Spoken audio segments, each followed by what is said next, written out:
soy un experto en BRCA ni hago test genéticos, yo estoy en una unidad de mama y mi especialidad es cáncer de mama, con lo cual es cómo yo tengo que orientar las posibilidades de los distintos fármacos y cómo cubrir mis necesidades o las necesidades de mis pacientes con las distintas alternativas que tenemos. Entonces, realmente he cambiado un pelín mi charla porque he añadido una I. Es decir, yo creo que hay que diferenciar un poquito lo que es una paciente de alto riesgo luminal y la paciente que es candidata a un test genético por ese alto riesgo luminal, ¿vale? Alto riesgo luminal es un perogrullo, porque toda paciente con un cáncer de mama tiene riesgo de recaída, ¿vale? Yo hace unos años recuerdo una entrevista que me hizo un periódico que me dijo, bueno, ¿y cuál es el mejor escenario de cáncer de mama metastásico? Y la verdad es que yo dándole vuelta, digo, pues el luminal, tal, digo, aquel que podemos evitar, ¿vale? Está en nuestra mano evitar que muchas de nuestras pacientes acaben siendo metastásicas. La epidemiología actual en España, que se parece mucho a la americana, la mediana de edad de nuestra población con cáncer de mama al primer diagnóstico son 62 años. Eso significa que hay probablemente un tercio de pacientes que está un poquito fuera del scope de todo lo que estamos hablando. Hablo de pacientes por encima de 70, 75 años, donde probablemente hay que ser más adaptativos y donde hay que buscar estrategias donde la quimioterapia no sea lo principal, pero donde probablemente podamos alternar algunas terapias para reducir riesgos en base a otros aspectos. Pero solo el 5% de nuestros pacientes en nuestra situación actual tienen un diagnóstico de inicio de cáncer de mama metastásico. El 80% de nuestras pacientes con cáncer de mama en primer diagnóstico son estadios 1 o estadios 2. Y aquí estoy excluyendo los in situ, ¿vale? Entonces, estamos realmente ante un escenario donde hemos mejorado muchísimo probablemente con el diagnóstico precoz y la educación, ¿vale? Sin embargo, es cierto que nuestras pacientes, por mucho que hagamos, siguen teniendo riesgo de recaída, incluso con los mejores tratamientos. Esta es otra cosa de viejo, ¿vale? Y es recordar cómo definíamos el alto riesgo hace solo 25 años. Estos fueron los criterios St. Gallen de 2003 para definir alto riesgo en pacientes. Realmente, ¿cómo definíamos el alto riesgo? Pacientes que tienen que llevar quimio. Eso era el alto riesgo. Tú eres alto riesgo porque tienes que llevar quimio. Hubo un estudio y un análisis del NSABP analizando tumores menores de 1 centímetro, o sea, T1Bs, N0s, y vieron que hasta ahí había beneficio de la quimioterapia. En 2003, pacientes que evitasen la quimioterapia tenían que cumplir todos los requisitos. Grado 1, tumor de menos de 2 centímetros. Todo lo demás iba a la cazuela de la quimioterapia, ¿vale? Afortunadamente hemos mejorado mucho, ¿vale? Hemos mejorado mucho para entender con las plataformas que había un exceso de tratamiento, la progresiva incorporación de biomarcadores nos ha permitido desescalar tremendamente la quimioterapia. Yo me recuerdo en 2005 se hizo un análisis europeo de varios centros. Había un centro en España que daba quimioterapia al 100% de sus pacientes con cáncer de mama infiltrante, al 100%, ¿vale?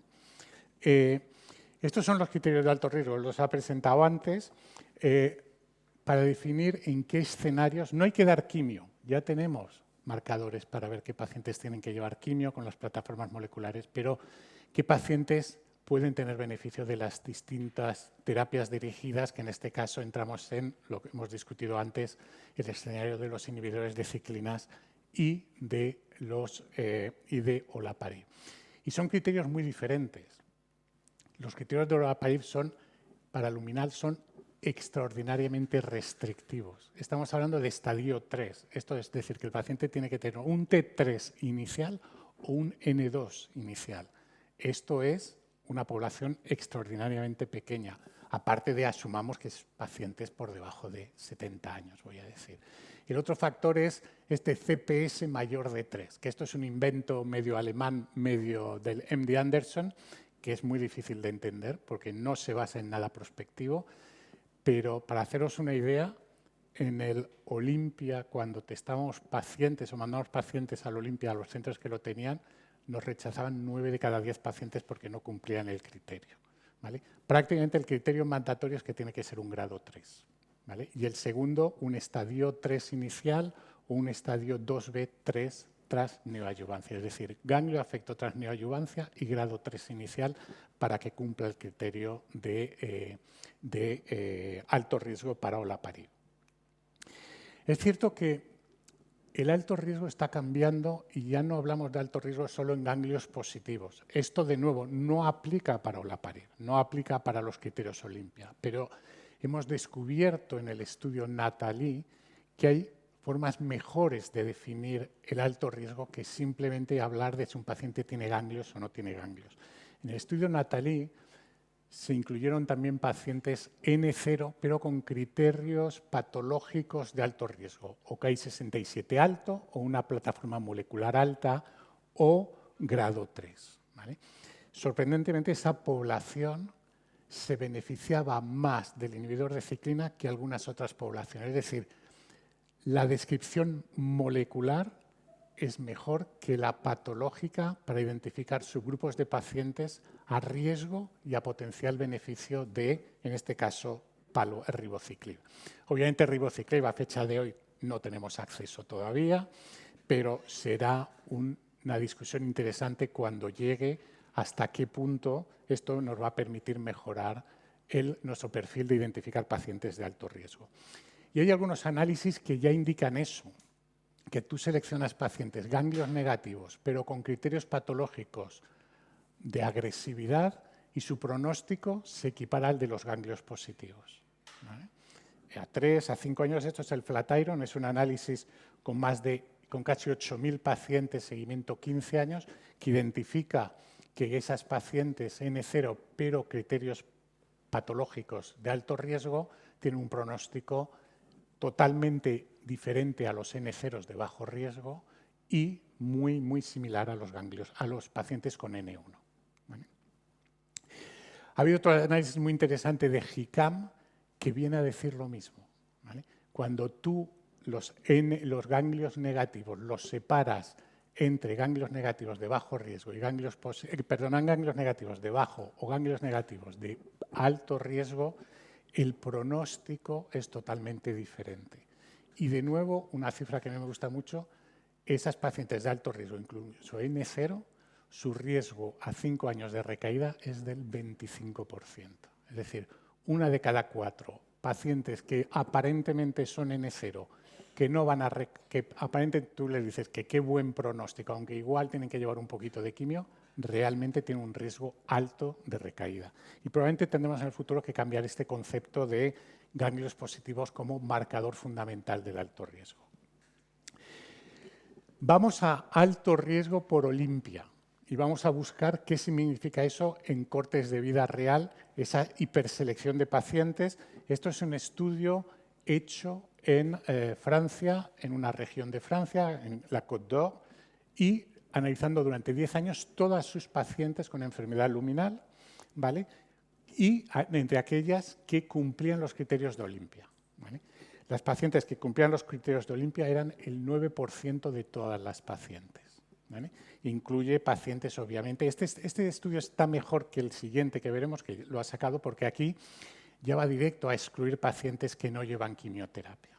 ¿Vale? Aquí las pacientes mayores que no llevaban quimioterapia, obviamente, no aparecen en esta clasificación, pero podéis ver cómo es totalmente diferente el pronóstico de las pacientes con esos criterios de alta agresividad. Yo diría que estas son pacientes de muy, muy, muy alto riesgo, como son las pacientes incluidas en el Olimpia, ¿vale? Con una supervivencia a 5 años en torno al 65%.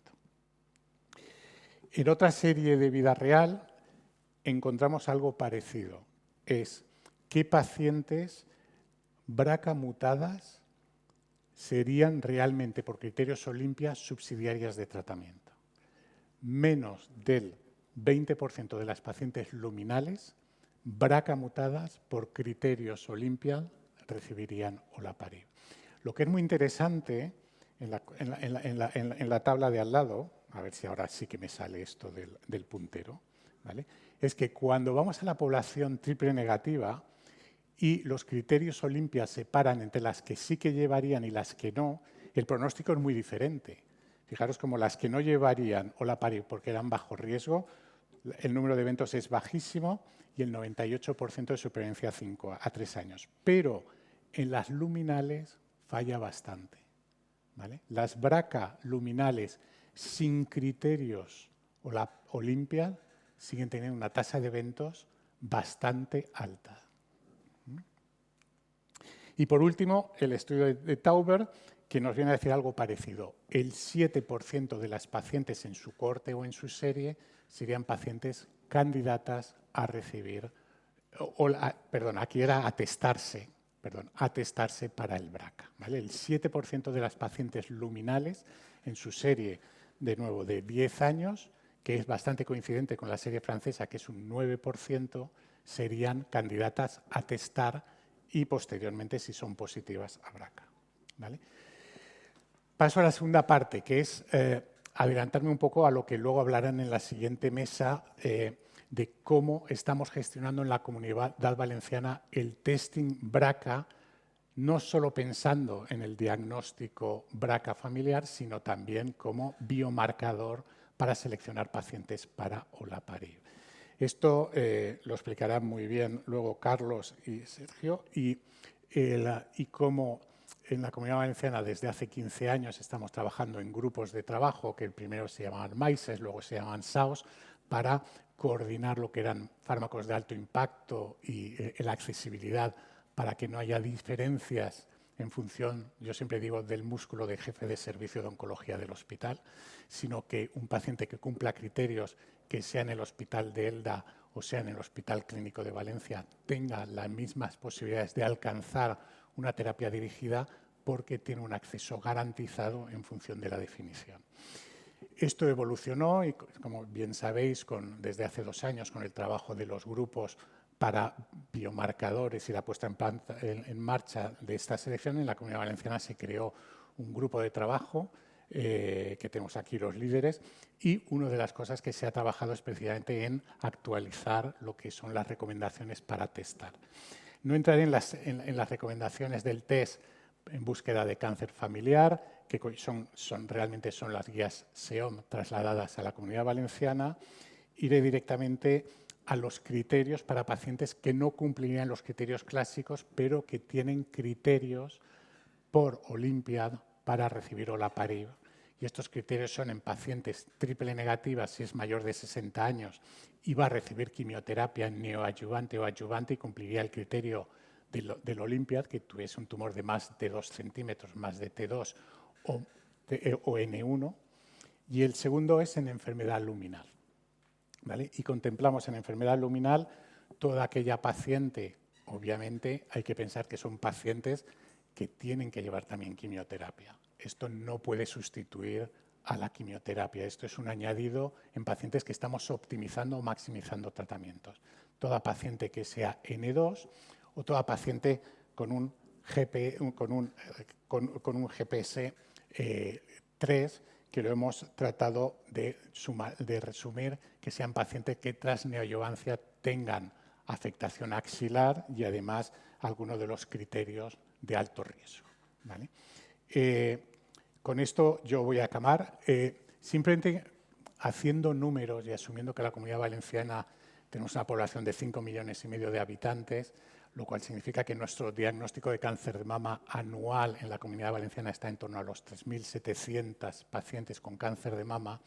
Haciendo números y haciendo incorporación de test, representarían entre 120 y 140 pacientes al año que se testarían sin los criterios familiares de BRCA, pero con los criterios Olympia, con enfermedad luminal, y probablemente asumiendo que entre un 2 y un 4% de positivos, el número de pacientes a tratar sería realmente bajo. Pero yo creo que sí que garantiza una equidad en toda la comunidad para tener acceso a un biomarcador fundamental y a la decisión de una terapia, ¿vale?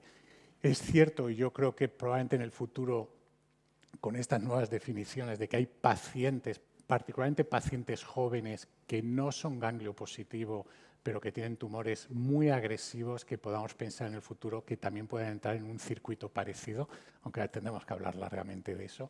Pero yo estoy convencido de que hay pacientes muy jóvenes que probablemente también tengamos que afinar un poquito más, pero bueno, por lo menos tenemos esta base y eso nos va a garantizar que toda paciente con criterios Olimpiad pueda ser testada y recibir el tratamiento óptimo. O el clínico estar informado sobre qué decisión puede tomar, porque otra cosa será consensuar cómo manejamos este fármaco cuando son pacientes que también son candidatas a ribo o a abemaciclib, como ha salido en la discusión anterior.